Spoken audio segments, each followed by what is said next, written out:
آج ہم اس دنیا کے اندر چھوٹی چھوٹی تکالیف کو لے کے بہت بڑے بڑے رونے روتے ہیں. جوتے کا تسمہ نہیں ملے،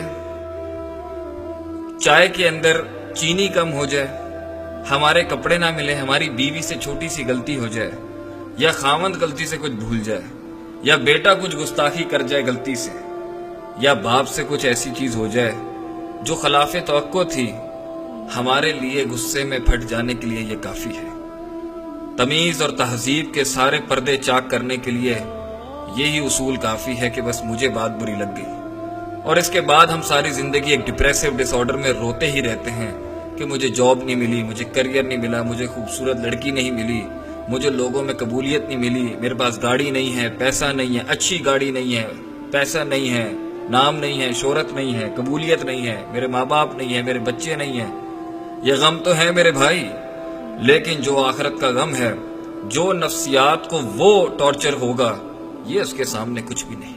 اس لیے اللہ سبحانہ و تعالی نے بار بار باور کرایا ہے، اس چیز کو ذہن نشین کرانے کی کوشش کی ہے کہ تم ان کے حال دیکھ کے شاید عبرت پکڑ لو، ہو سکتا ہے تمہاری بھی کوئی غلطی تمہیں اس انجام تک لے جائے. اس لیے ہر وقت توبہ ہی تو منشور ہے، ہمارا توبہ ہی تو دستور ہے مسلمانوں کا کہ ہم ہر وقت گڑ گڑاتے رہتے ہیں اللہ کے سامنے.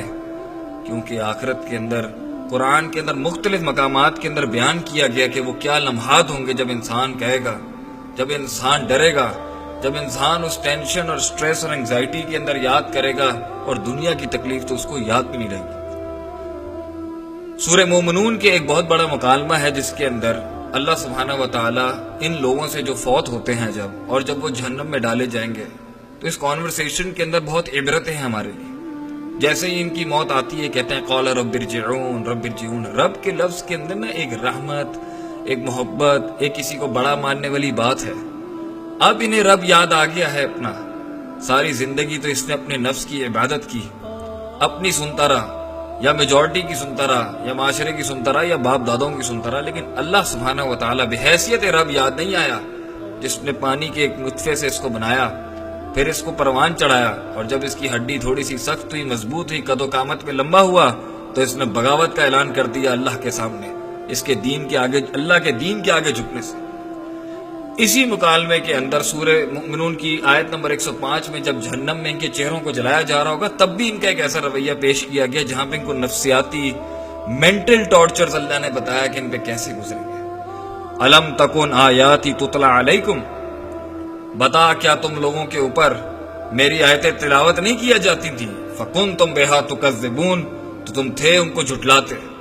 Weren't they recited over you. تو اس عالم کے اندر جب انسان بے بس ہوگا، یہ کفار بے بس ہوں گے، اللہ کے دین کے باغی، اللہ کے دین کے مقابلے میں منافقت کرنے والے اور معصیت کرنے والے ساری زندگی چاہے کلمہ گو بھی تھے. یہاں تو کفار کا ذکر ہے، لیکن وہ شخص جو اللہ کی نہیں مانتا وہ بھی جہنم میں جائے گا، اور اللہ چاہے تو اسے معاف بھی کر سکتا. قالو، وہ جواب دیں گے، ربنا غلبت علینا شقوتنا، اے اللہ ہمارے اوپر چھا گئی تھی ہماری گمراہی، ہماری سستی، ہماری کاہلی، ہماری ہٹ درمی، کہ ہم سننا نہیں چاہتے تھے، ہم ماننا نہیں چاہتے تھے. وَكُنَّا قَوْمًا ضَالِّينَ، اور اللہ ہم گمراہ لوگ تھے. ربنا، دیکھیں کتنا درد ہے اس کی آواز میں، ربنا ربنا کر رہا ہے، اور ساری زندگی کرتا رہا نفسی نفسی نفسی، میری ذات میری ذات میری ذات. ربنا اخرجنا منہا، اے اللہ مجھے باہر نکال دے اس ہولناک جہنم سے، یہاں کے عذاب سے، یہ پلسرات کی ہولناکیوں سے، آخرت کے ان منازل سے، ان مسائل سے جس میں انسان اتنی ٹینشن میں کہے گا اللہ مجھے باہر نکال دے. فَإِنْ عُدْنَا، اللہ اگر میں نے ایک دفعہ بھی پھر غلطی کر دی، فَإِنَّا ظَالِمُونَ، تو میں ظالموں میں سے ہوں گا. ایک غلطی پہ تو کبھی انسان رہ ہی نہیں سکتا. اللہ تو خود کہتے ہیں نبی صلی اللہ علیہ وسلم کے لب مبارک سے کہ کل بنی آدم خطا، آدم کا ہر بچہ غلطی کرتا ہے. غلطی کرنا یہ کوئی بات نہیں، یہ بھی بہت بڑی بات ہے، لیکن انسان غلطی کرے گا. وخیر الخطائین التوابون، لیکن یہ چیز امتیاز کرتی ہے اس کے اندر کہ وہ توبہ کرتا ہے، وہ جھکتا ہے، وہ گڑ گڑاتا ہے، وہ سبمٹ کرتا ہے اللہ کے آگے اپنے آپ کو. آج کہتا ہے کہ کروں گا ہی نہیں، ایک بھی نہیں کروں گا. کتنا بڑا دعویٰ ہے اس کا.